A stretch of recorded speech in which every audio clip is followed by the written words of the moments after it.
Al-Imam bin Athaillah Sakandari beliau mengatakan dalam lanjutan nasihatnya,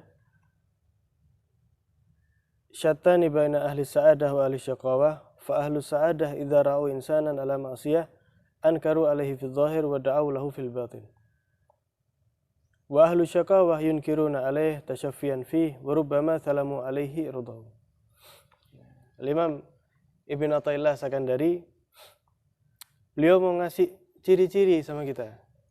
Apa perbedaan antara orang yang dicatat sama Allah sebagai orang yang beruntung, khususnya nanti di akhirat, dan apa itu ciri-cirinya orang yang dicatat, ditetapkan sama Allah nanti itu menjadi orang yang celaka. Kata beliau, dua perbedaan yang sangat jauh antara ahlu sa'adah, orang yang ditakdir sama Allah menjadi orang yang beruntung, wa ahlu syaqawah, dan orang yang dicatat sama Allah, ditentukan, ditetapkan jadi orang yang celaka. Apa ciri-cirinya? Kata beliau, fa ahlu sa'adah, orang yang beruntung itu, kalau mereka tadi itu melihat orang bermaksiat, nah, perbedaannya di sini. Kalau melihat orang lain bermaksiat, ankaru alaih fi dzahir, di dalam zahir sangat-sangat ingkar sekali. Terlebih itu orang yang dekat dengannya, keluarganya, temannya. Begitu juga muslim yang lain. Jadi secara zahir langsung ingkar. Tergantung, kalau bisa dengan tangannya, misalnya minuman tadi itu dibuang, atau misal dengan ucapan, atau minimal setidaknya tidak ridho atas apa yang dilakukan oleh saudaranya muslim tadi itu, atas dasar kasih sayang. Takut, eman kalau temannya tadi itu jauh atau bahkan diadab sama Allah Subhanahu wa taala. Ingkar secara zahir, tapi wada'u lahu fil batin, tapi mendoakan temannya tadi itu di dalam batin. Jadi di dalam salatnya doakan temannya tadi itu, bukan asal menegur, mengingkar. Enggak, lebih dari itu mendoakan temannya tadi. Allah, mudah-mudahan teman saya tadi itu masih mau sholat lagi. Mudah-mudahan teman saya itu tidak suka bohong lagi, tidak suka nipu lagi. Adapun orang yang celaka, sama, mereka tadi itu mengingkari. Mengingkari orang yang bermaksiat itu, menegur, tapi bedanya menegur itu dengan perasaan merasa lebih tinggi daripada orang yang bermaksiat tadi itu. Merasa lebih suci dibanding orang yang bermaksiat. Padahal kita tidak tahu. Orang itu ketika menegur, ya memang karena Allah, atau karena kepingin berlabel orang yang penegur orang lain yang bermaksiat. Ada ulama baru itu namanya Syekh Muhammad Al-Ghazali, bukan Imam Ghazali yang pengarang Ihya. Ada namanya Syekh Muhammad Al-Ghazali. Beliau itu pernah suatu ketika, ini beliau sendiri cerita, menegur anak muda yang minum minuman keras. Ditegur, loh, kamu tidak takut sama Allah? Yang lihat Syekh Muhammad Al-Ghazali itu langsung dilempar minumannya, langsung nangis. Langsung mengatakan, iya ya Syekh, saya ini takut sama Allah. Saya tobat. Ampun, saya tidak mau saya. Itu Syekh Muhammad Al-Ghazali menegur karena kasih sayang. Ngelihat orang tadi itu nangis, justru tambah beliau memikirkan dirinya. Ini orang bisa meneteskan air mata karena murni tulus dari hatinya itu takut sama Allah. Lah saya, kata beliau, ini padahal ulama besar beliau. Lah saya belum tentu bisa merasakan hina di hadapan Allah seperti itu. Jangan-jangan saya tidak minum minuman keras itu ya karena memang lingkungan saya menganggap minum-minuman keras itu hal yang aib. Di samping memang diharamkan Allah, karena itu hal yang sangat jelek di mata masyarakat. Jangan-jangan karena itu. Jangan-jangan atau justru saya ini tertipu dengan apa yang selama ini ada dalam diri saya. Merasa tinggi, merasa lebih dari yang lain. Sehingga beliau bernasihat, sehingga kita tuh jangan sampai merasa tertipu dengan apa yang Allah kasih kepada kita, apapun itu. Ya ibadah, ya ngaji, ya istiqomah. Jangan sampai kita tuh menganggap, kata beliau, itu adalah prestasi pribadi dari diri kita. Enggak sama sekali. Karena kalau Allah mau, bisa enggak Allah menjadikan kita itu orang yang seperti keadaan orang yang bermaksiat tadi itu? Sangat bisa sekali. Kita ada duduk di sini, ya karena memang Allah pengen kita sekarang duduk di sini. Sehingga tidak menutup kemungkinan orang yang tidak pernah minum kemudian bisa jadi minum. Orang yang dulunya maksiat bisa jadi taat. Semua aturan dari Allah SWT. Ya, bitaufiqihi saral muti'u yuti'u, kata Imam Al-Haddad. Murni karena keinginan taufik dari Allah, orang yang taat itu bisa menjadi taat. Bukan karena dirinya pengen taat. Tapi Allah yang pengen dirinya tadi itu untuk menjadi orang yang taat kepada Allah SWT. Orang mukmin itu, kata beliau, itu man kana nasihan li akhihi fil khalwah. Orang mukmin itu kalau nasihati temannya itu secara diam-diam, sembunyi-sembunyi, empat mata. Kemudian menutup saudaranya tadi itu di hadapan orang lain. Ketika rame, tahu kalau temannya ini tadi minum minuman keras, tapi diam. Sudah ditegur, sudah taubat berhenti, diam. Adapun ahlu syaqawah sebaliknya. Ahlu syaqawah. Ngelihat temannya tadi itu habis berbuat hal yang buruk, wah ketika di depan teman-temannya, diejek luar biasa. Kira-kira temannya itu bakal merasa salah atau justru tambah memberontak? Pasti justru tambah memberontak. Sehingga kalau ngelihat orang yang bermaksiat itu, ya dijelek-jelekkan tadi itu. Padahal kita itu diajarkan bukan membenci orang yang bermaksiat, membenci maksiatnya. Bukan membenci orang yang bermaksiat. Sehingga mereka itu, kata Imam Ibn Athaillah, mereka yang mungkin secara zahirnya bagus menasihati, tapi menjelekkan. Mereka itu fahaula la tunawwir basairuhum. Hati mereka itu tidak ada cahayanya sama sekali, tidak diberikan cahaya oleh Allah. Wahum indallahi mubadun, bahkan mereka itu sebenarnya orang-orang yang jauh dari Allah Subhanahu wa taala. Kalau di zaman sekarang itu yang dijelekkan bukan cuma orang yang jelek. Ulama sekalipun dijelek-jelekkan. Ulama dijelekkan itu sudah hal yang dahsyat. Nah, ini yang menjelekkan bukan orang awam. Orang yang dikenal sebagai orang yang berilmu, kiai, gus, dan lain sebagainya. Dan menjelekkannya bukan di tempat yang sepi, di pengajian. Sering tidak zaman sekarang kayak gitu? Banyak, luar biasa. Dan mereka menganggap itu hal yang betul. Ini bahayanya luar biasa. Kalau kata Habib Hamid bin Umar, hawa di zaman tunkar wala tustankar.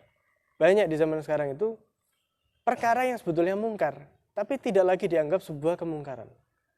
Jadi hal yang lumrah. Misalnya ada satu orang jelek-jelekan ulama yang lain, ya. Jelekkan ulama yang lain, ketawa-ketawa.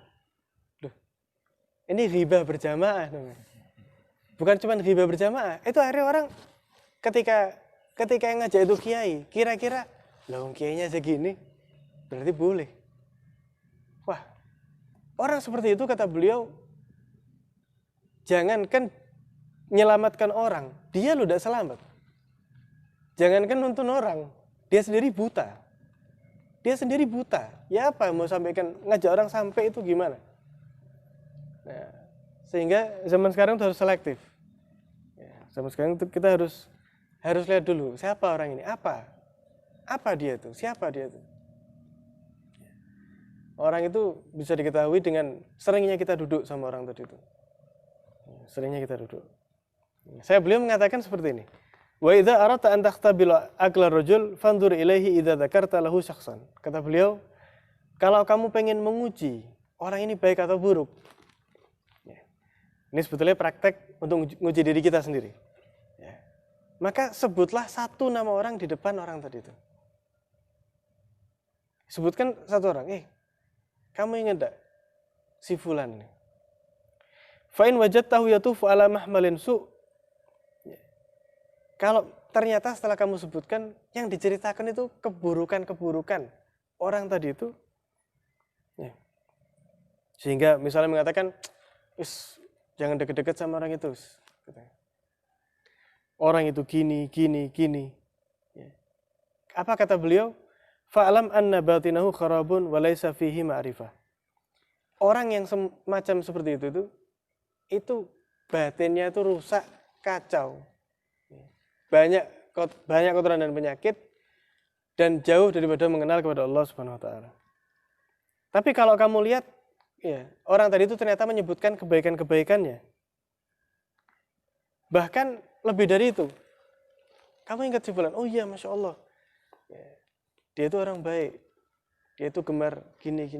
Dia istiqomah gini. Atau bahkan lebih dari itu, kamu menyebutkan kejelekan, kamu menyebutkan sesuatu yang bisa jadi celah kejelekan seseorang, tapi justru ditakwilkan sebagai kebaikan. Ya. Misalnya, ngelihat temennya tadi itu boncengan sama perempuan. Ini ada kemungkinan satu di antara dua.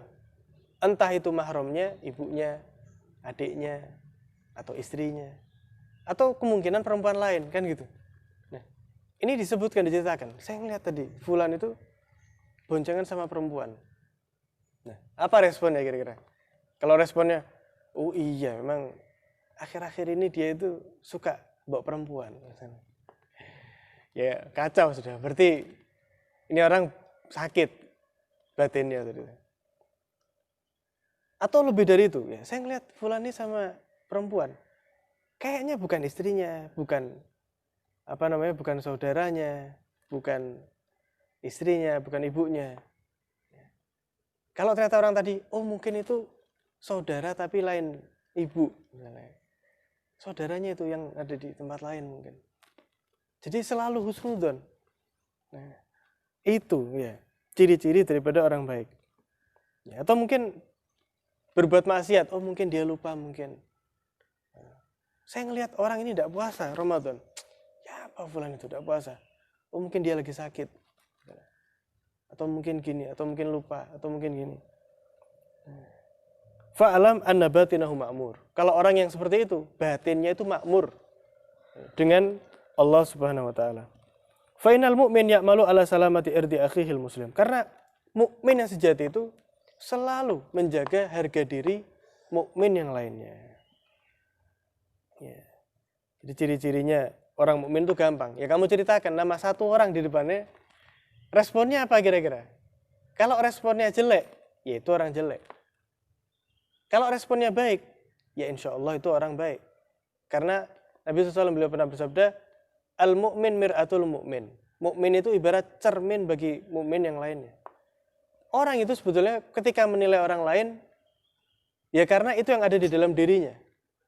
Ngelihat orang ngaji, wah ini sombong ini. Pengen dilihat ngaji aja misalnya. Ya pagi-pagi berangkat ziarah misalnya. Yes, biar dikenal orang baik aja. Soalnya dia kayak gitu. Soalnya dia kalau mau ngaji pengen dilihat orang. Nah, tapi ketika orang lihat orang baik itu dengan kebaikan, wah Masya Allah saya ikut seneng, ini ikut ngaji, dan lain sebagainya. Karena dia ketika mau ngaji, niatnya juga niat yang baik. Kemudian kata beliau, man qaraba faraghu umrih wa yuridu an yastadrika ma fatahu falyudzakir bi adhkaril jami'ah. Kata beliau, orang yang usianya sudah lanjut, ya, kemudian merasa banyak daripada usianya itu yang tertinggal, maka bacalah zikir dengan zikir yang pendek tapi pahalanya besar. Ya, karena dikatakan la yatahassaru ahlul jannah fil jannah, tidaklah orang nanti di surga itu merasa rugi kecuali hanya karena beberapa saat di dunia yang tidak dipakai untuk berzikir kepada Allah Subhanahu wa taala. Jadi lewat sia-sia, itu yang dirugikan. Karena seandainya dipakai zikir, levelnya lebih tinggi lagi. Jadi kata beliau baca zikir yang singkat tapi pahalanya besar. Fa innahu idza fa'ala dzalik shara al-umur al-qasir tawilan. Karena kalau dia mengerjakan hal itu, akhirnya usia yang pendek bisa jadi seakan-akan panjang karena banyaknya pahala yang didapat. Kakaulihi seperti membaca Subhanallahil azim wa bihamdih adada khalqih wa ridha nafsih wa zinata arsyih wa midada kalimatih. Yang ada di Wirdul Latif apa itu ya. Nah, juga Rasulullah pernah bersabda kalimatani khafifatani ala lisan tsaqilatani fil mizan habibatani ilar rahman. Ada dua kalimat kata beliau. Sangat enteng untuk diucapkan, sangat dicintai sama Allah, berat timbangannya ya, di dalam timbangan Allah Subhanahu wa taala. Yaitu bacaan subhanallah bihamdi subhanallahil azim. Subhanallah bihamdi subhanallahil azim. Berapa detik sih? Berat enggak? Tapi timbangannya tuh luar biasa beratnya di hadapan Allah Subhanahu wa taala. Nah, begitu juga kata beliau, kalau kamu banyak tertinggal daripada puasa, salat, ya, sibukkan dirimu daripada bersolawat kepada Nabi sallallahu alaihi wasallam. Ya. Fa innaka law fa'alta fi jami' umrik kulla ta'ah tsumma sallallahu alaihi salatan wahidah. Ya, kata beliau, seandainya semua umurmu ini dipakai ibadah, ya, itu dibandingkan sama satu salawat saja, maka satu salawat itu lebih mengungguli dibanding semua ibadah yang selama ini kamu kerjakan. Satu salawat, satu, itu mengungguli semua ibadah yang selama ini kamu kerjakan. Kenapa? Karena kata beliau, li'annaka tusalli ala qadri wus'ik. Karena kalau kamu itu bersalawat, ya kamu bersalawat sesuai kemampuanmu. Tidak lebih kapasitasmu itu sebagai seorang hamba. Satu salawat.